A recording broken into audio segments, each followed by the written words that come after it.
Hey Scorpio, welcome. It's Meredith. I am here with your monthly message for November 2019. I've jazzed up the tarot table for you just because it's Halloween when I'm doing these readings. And we are using a new deck for the message this month. We're using Tarot de la Nuit for the messages. Beautiful, gorgeous deck. All right, and we're doing a different kind of layout as well. So I've chosen a couple of cards to speak to the energy atmosphere of the month for you, and a set of cards for relationship to self, and a set of cards for relationship to other. This can be friendships, family relationships, beloved relationship, career, or how you are of service. So take this set of cards where it's most relevant for you as they're turned over. Do watch your Sun, Moon, Rising, Venus, as I encourage you to every month. Take the whole month to do that. You got plenty of time for it. It'll give you a good snapshot of what's unfolding for you throughout November.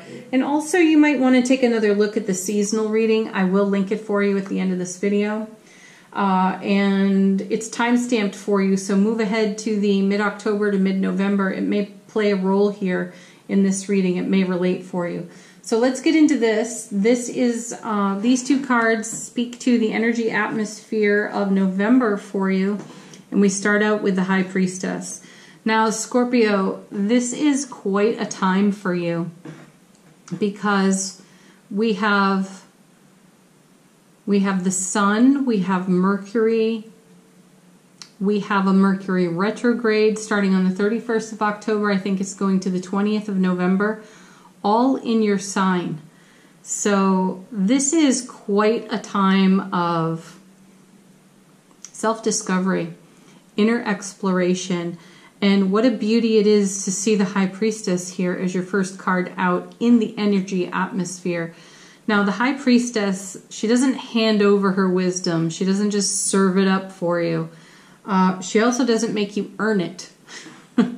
She encourages you to go inward to your own self, to your own heart first, and listen to your inner wisdom there.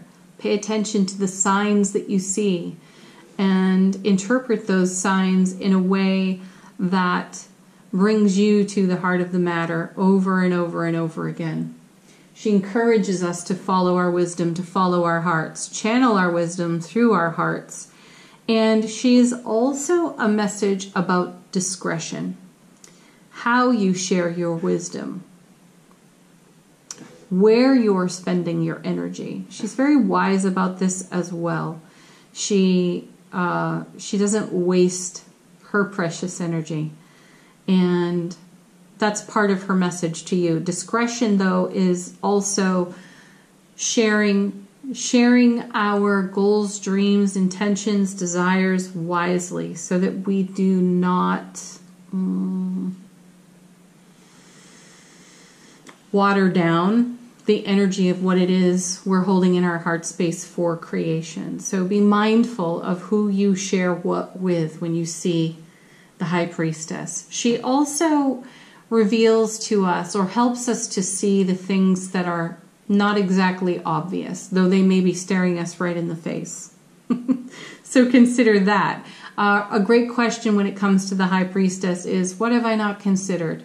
And then really allow yourself into your heart space wisdom so that you can be informed and bring your attention to what most needs your attention. And coming with her, look at this, the Death card. This happened recently. This happened in readings that I continue to refer to. They were about a month ago. The High Priestess helping us see into the periphery, encouraging us to get a bird's eye view of everything so that we could clear away energy that is no longer of use to us, that has served its purpose, so we can let it go, let it pass with gratitude. Keep the value of it and have gratitude for its presence, but just allow the flow. So here's the Death card, the Great Transformer, and your card.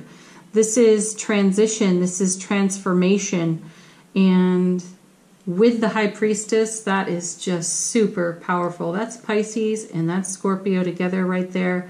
Talk about intuition all day long. Yeah. Dispensing wisdom everywhere you go. Even when you're silent, Scorpio. Your silence even speaks to those around you. Your energy field is crackling at this time. The personal message here, your energy atmosphere is just this. You are seeing into your periphery. You are taking a look at experiences and energies that have outlived their purpose and potentially drain you in the present moment. Keep you from what it is you desire to explore with your heart. I also feel here that the High Priestess is helping you to see where you have made decisions that have paralyzed you, not allowed a freedom of movement. And the Death card is here to help you release that, because you want freedom and you want liberation and you want flow in your everyday experience. All right, I sense we'll be coming back to these two. But let's take a look at the cards representing relationship to self. Your first card is the Knight of Swords. Well, wonder of wonders, look at him. He is still. In every deck, this knight is the knight who is rushing headlong down the battlefield on his mission, fulfilling his mission. But here he is with a white wolf, holding the Ace of Swords, kneeling, and he is in stillness. So remember, this is relationship to self. This may be exactly what the High Priestess and the Death card have brought you to within your own self-awareness, a point of stillness, so that you can take a really good intuitive look at your choices, the decisions you've made that may have been up to this present moment holding you in some old pattern, or, as I said moments ago, paralyzing your energy in some way, and that is an energy you want to liberate and bring freedom to. So there's a wild spirit in this. This card reminds me a lot of the Strength card. Typically we see a woman with a lion, but here we see this knight with a wolf. And I feel the same accord has been reached between the two here on this card. Brilliant clarity and everlasting strength in that sword, and you're kneeling to it. You're kneeling to your own brilliant clarity and everlasting strength while simultaneously not taming your wild and free spirit. That's fantastic. I think I'm more in awe at the moment that the Knight of Swords is still. You know, he's really got tunnel vision and he's single-minded. But over here, we've got the High Priestess having us look into the periphery. There's no such thing as tunnel vision when it comes to the High Priestess, nor is it present with the Death card either. Wow. All right, well, let's see what comes with it. The Chariot. Well, there's the movement that we would typically see on the Knight of Swords. However, this is now much more stable. The Knight of Swords can be very tempestuous and unstable. And because he doesn't look into the periphery, because he doesn't typically, because he does typically have tunnel vision, he's not able to see everything that's rushing past him. But in the Chariot, we have much more stability. And look, we've got a big full moon behind the being in the Chariot, which is more connection to our intuitive gifts here. And this is Cancer energy. So again, more intuition, more water, more emotion. There's determination in this card, and there's absolutely no hesitation. So this is beautiful. It really balances out the standard energies we see with the Knight of Swords. He's not exactly stable. He doesn't look into the periphery. He is single-minded. He does not look behind him. And he is unconcerned with the emotional. And the Chariot brings like a counterbalance to all of that here. So we have stable, determined motion forward in the acceptance of this stillness on such a busy night. Stability. That's what I see over and over again as I look at these cards. And then we have the Queen of Swords. Look at that. Well, here she brings the wisdom, doesn't she? Love her card. Love her energy. Again, brilliant strength, everlasting strength, brilliant clarity. Queen of Swords is an amazing strategist, and she does not suffer a fool gladly, which I remind everyone every time we turn this card over, and most especially she doesn't suffer her own nonsense and foolishness.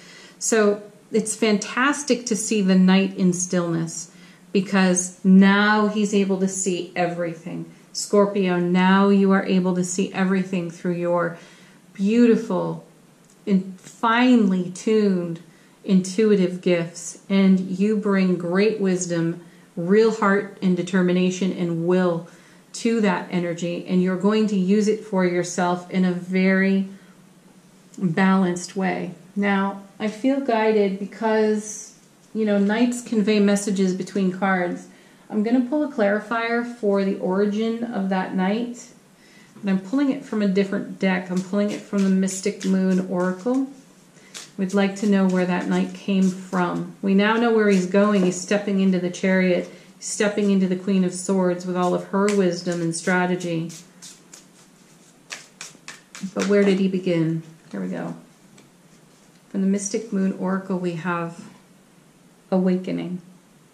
So there's an awakening that has taken place for you in the High Priestess and the Death card. And that is what has inspired the stillness with this knight. So that he can pause for a moment, gather himself, and really get a look at, you know, he's taking the position of the Knight of Pentacles typically.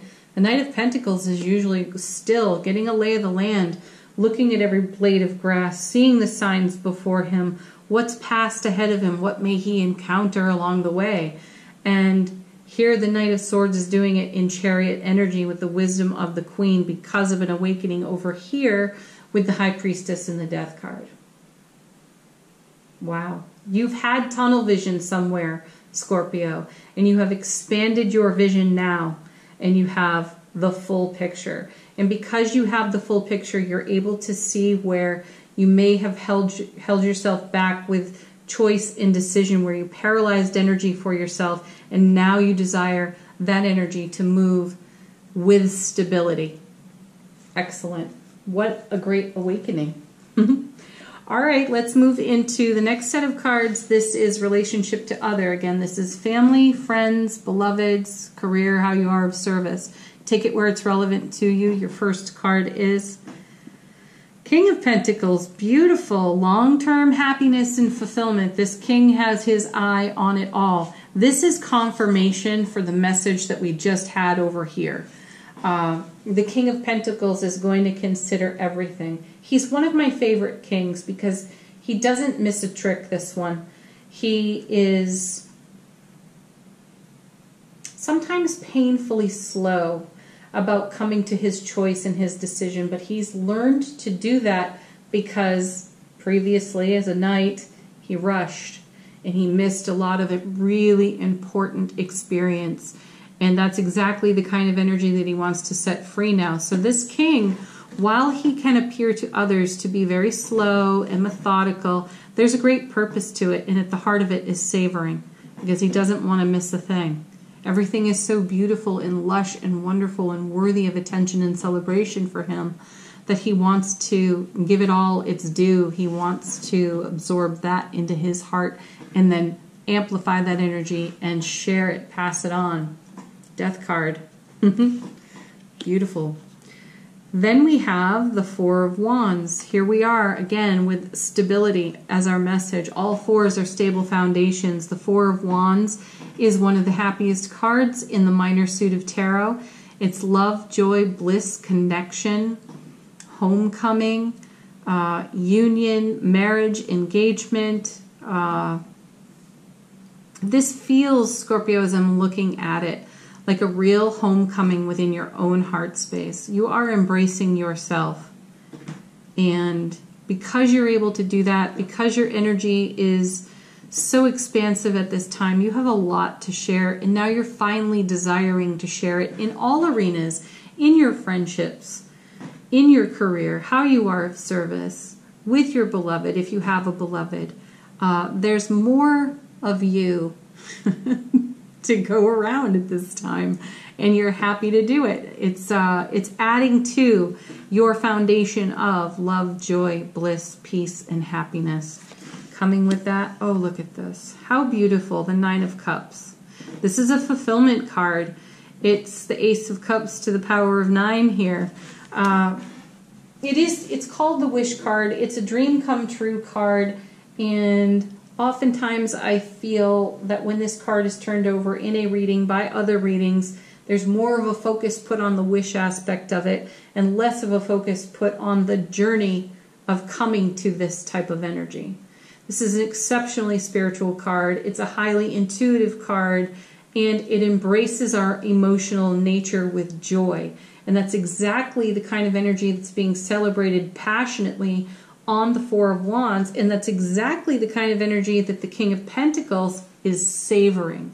So this is what's happening within your relationship to self because of this beautiful awakened energy, this expanding awareness, and that now is on offer to every interaction you have presently, because the High Priestess and the Death card have come together, and they have illuminated this beautiful awakening for you, and you were able to clear off of your foundation energies that were not serving your higher and greater purpose.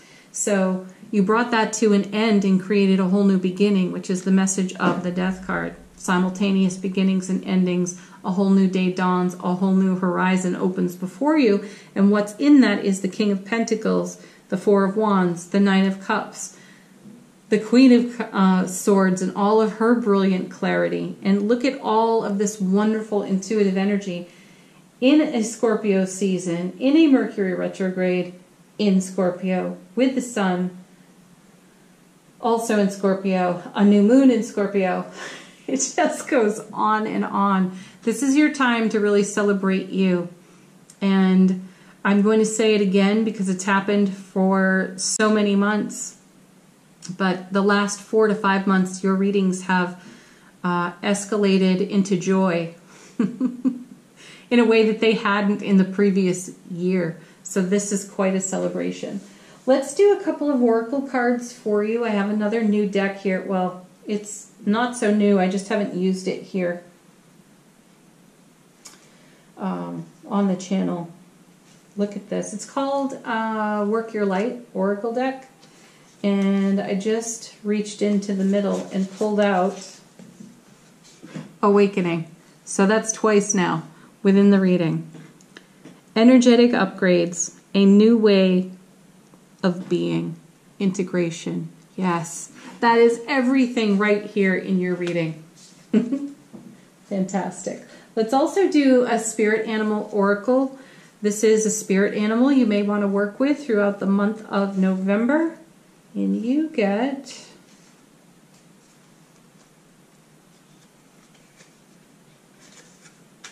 I think 2 of them have come out. Are they stuck together? Yes, they are. All right, your first is Turkey Spirit. Give with gratitude and grace. That's not a problem for you, Scorpio.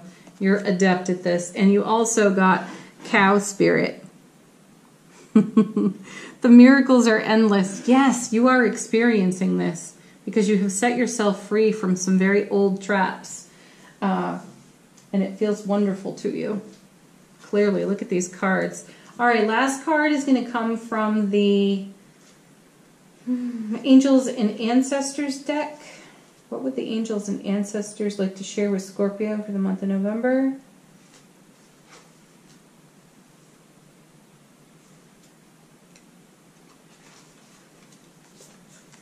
We have the High Priest. Intend and create. Yeah, this is an invitation It goes nicely with the High Priestess and the Death card. It's an invitation for you to set your sights somewhat in a new direction. I don't necessarily feel like it's a new direction. I feel like it's an energy you've been holding in your heart for a while. Perhaps you didn't trust it. Now you do, because you've had this illumination off the High Priestess and the Death card. You've cleared away whatever was holding you back on your foundation, and you are embracing what's new now. You're embracing this horizon that has appeared off the Death card. Beautiful reading, Scorpio. Thank you so much for watching. Reminding you again, watch your Sun, Moon, Rising, Venus. Check out the seasonal reading again from mid-October to mid-November. Get a refresher on that, and have a beautiful November. Thank you so much for watching. Bye for now. Peace.